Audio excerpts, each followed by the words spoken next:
నమస్తే, నేను మీ Ashok Kumar. Welcome to our channel. Big breaking news అనే చెప్పొచ్చు. ఇప్పుడు అందినటువంటి తాజా వార్త ఏంటంటే మిథున్ రెడ్డి పైన లుకౌట్ నోటీసులు అంటూ జారీ అయినాయి.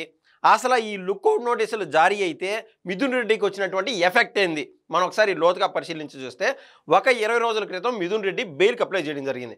ఆ బెయిల్ అంటూ కోర్టు వారు తిరస్కరించేశారు. ఈ గ్యాప్లో ఇంక 2-3 సార్లు బెయిల్కి అప్లై చేశాడు. మళ్ళీ అది కూడా తిరస్కరించేశారు.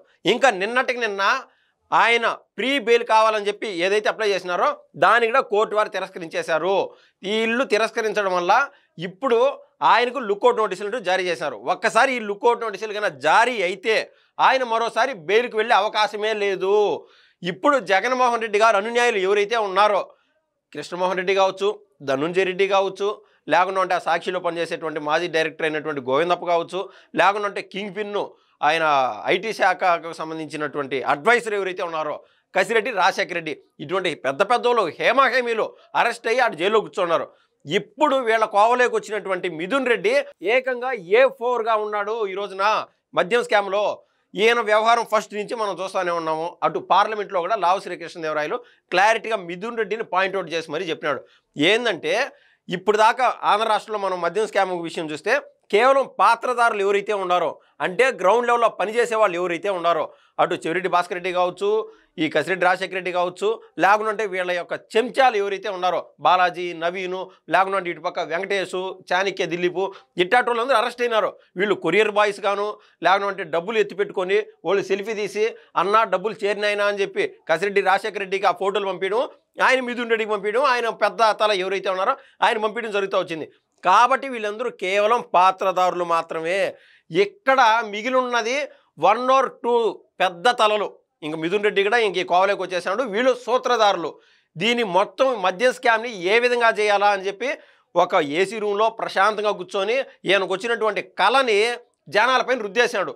తద్వారా జనాల ప్రాణాలు తీసింది మనం అంతా చూసాం. చాలామంది కిడ్నీలు, లివర్లు పోయి చచ్చిపోయిన వాళ్ళు ఉన్నారు. ఇప్పటికీ లక్షలు ఖర్చు పెట్టుకుంటే హాస్పిటల్ వెంట పోయినారు.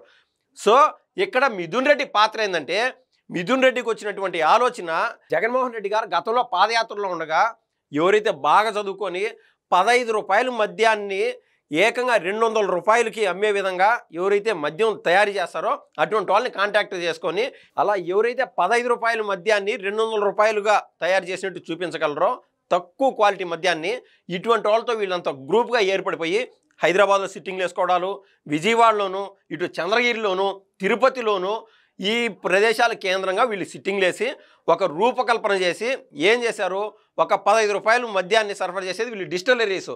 వీళ్ళకు గవర్నమెంటు ఎవరికైతే ఆర్డర్లు ఇవ్వాలా, ఆర్డర్లు ఇచ్చిందని ఎవరు ప్రాసెసింగ్ చేయాలా, ఇవన్నీ మొత్తం వీళ్ళ హ్యాండ్ ఓవర్లోనే.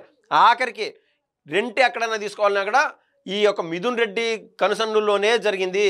ఇప్పుడు ఆ రెంట్ ఇచ్చిన దాని కూడా పెద్ద స్కాము. ఎవరైతే మద్యం అమ్మడానికి ఒక రూమ్ ఇచ్చింటారో రెంటు, పేపర్లో 15 రూపాయలు ఉంటుంది రెంట్ కట్టాల్సిందిగా, కానీ ఆ రూము రెంట్కి ఆడన బయట ఇచ్చినట్టు కేవలం 3000 రూపాయలే. అంటే ఆయనకు 3000 కాకుండా 5000 రూపాయలు డబ్బులు ఇచ్చి మిగిలిన 10,000 కూడా అక్కడ లోకల్లో ఉన్నటువంటి వైసీపీ నాయకులు కబ్జా చేసేసుకుంటారు, తీసేసుకుంటారు ఆ లెక్క కూడా. ఇట్లా ఏకంగా మన కంటికి కనిపించేది 3,500 కోట్ల రూపాయలు మాత్రమే. ఏది ఈ మద్యం స్కామ్ జరిగింది అంటే పేపర్ల పైన అటు బంగారు కొన్నారని చెప్పి, సినిమాల్లో పెట్టుబడులు పెట్టారని చెప్పి, బెంగళూరులో 1000 కోట్ల రూపాయలు పెట్టుబడి పెట్టినారని, లేకుంటే హైదరాబాద్లో పెట్టుబడులు పెట్టినారని చెప్పి, ఇవన్నీ సిట్టివారి దగ్గర ఉన్నటువంటి డాక్యుమెంటేషన్ ఫామ్లో ఉన్నది స్కాము ఏకంగా 3,500 కోట్ల నుంచి 3,700 కోట్ల వరకే. కానీ నేను చెప్పినటువంటి ఈ రెంటల్ విషయంలోనూ, బయట ఏదైతే స్థలాలు కొన్నారో, లేకుండా ఉంటే అనధికారికంగా అనేక షాపులకి వీళ్ళు పర్మిషన్స్ ఇచ్చారు. అంటే గవర్నమెంట్ దృష్టిలో పర్మిషన్ ఇచ్చేట్టు ఉండదు, కానీ వీళ్ళు అనధికారికంగా అమ్ముకుంటూ ఉంటారు. ఇట్లా కాకుండా ముడుపుల రూపంలోనూ, లేకుంటే డిస్టిలరీస్ పలానోళ్ళకే ఇస్తాము అని చెప్పి తయారు చేసే వాళ్ళ కాడి నుంచి కూడా వీళ్ళు డబ్బులు పొందడం, ఈ రకాన అన్అఫిషియల్ ఏకంగా 20,000 కోట్ల పైచిలకు వీళ్ళు అవినీతి చేశారు. ఈ మొత్తం అవినీతికి రూపకల్పనలో మిథున్ రెడ్డి, రాజంపేట ఎంపీ అయినటువంటి మిథున్ రెడ్డి ఏకంగా 3 సార్లు ఎంపీ అయినాడు. ఆడ కేంద్రంలో పెద్ద పెద్ద వాళ్ళతో టచ్లో ఉన్నాడు. నేను చూసుకుంటాను, ఇక్కడ ఏమైనా కేసులు అయితే అని చెప్పి భరోసాతో ఆయన వాళ్ళ ప్రభుత్వంలో ఉన్నప్పుడు ఇక్కడ అందరినీ ఒక సమాయత్తం చేసి ముందుకెళ్ళిపోయినాడు.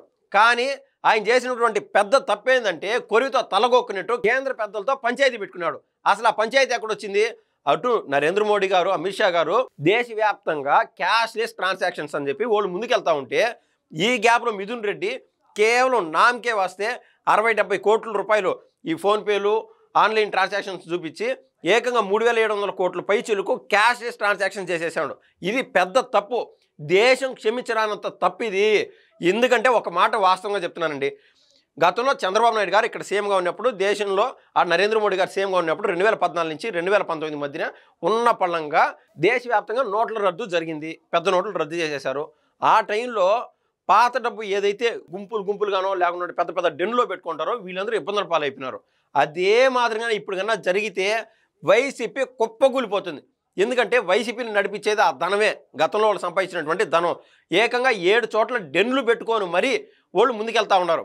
ఈ 7 చోట్ల కుప్పలుగా దాదాపు 15,000 కోట్ల పైన డబ్బులున్నాయి. మనం ప్రూఫ్ ఏంటంటే జగన్మోహన్ రెడ్డి గారి ఇంట్లోకి, అంటే తాడేపల్లి ప్యాలెస్కి బయట నుంచి పెద్ద పెద్ద కంటైనర్లు పోయేటి.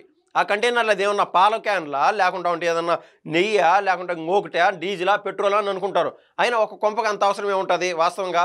కాబట్టి ఆడ ప్రూఫ్గా డబ్బులు తీసుకొని పోయింది. ఆడ తాడేపల్లిలో పెద్ద డెన్ ఉన్నది, అది కేంద్రం. మిగిలిన 6 చోట్ల గోపాలపురం అంట, ఈ విధంగా 6 చోట్ల కూడా డెన్లు ఉన్నాయి. ఇప్పటికీ అక్కడ డబ్బు మూలుగుతూ ఉన్నట్లు మనకు అందుతున్నటువంటి సమాచారం. సిట్ వారు పోలీసులకు ఫిర్యాదు చేసినారు. వాళ్ళు ఏ నిమిషమైనా ఆ డెన్ల పైన రైడ్ చేసే అవకాశం కూడా ఉన్నది. ఇప్పుడే కన్నా నోట్లు రద్దీగా జరిగితే జగన్మోహన్ రెడ్డి గారి భాగోతం బట్ట బయలైపోతుంది.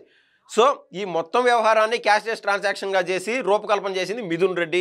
ఇంకా అడపాడప ఏదైతే కొద్దిపాటి మనీ ట్రాన్స్ఫర్ అయిందో అది కూడా మిథున్ రెడ్డి కనుసన్నుల్లోనే ఆయన దగ్గర ఉన్నటువంటి ఆయన దగ్గర ఉన్నటువంటి పిఎల్ఆర్ కంపెనీ ఏదైతే ఉన్నదో అనుమానాస్పదంగా కొన్ని ట్రాన్సాక్షన్స్ అంటూ జరిగినాయి.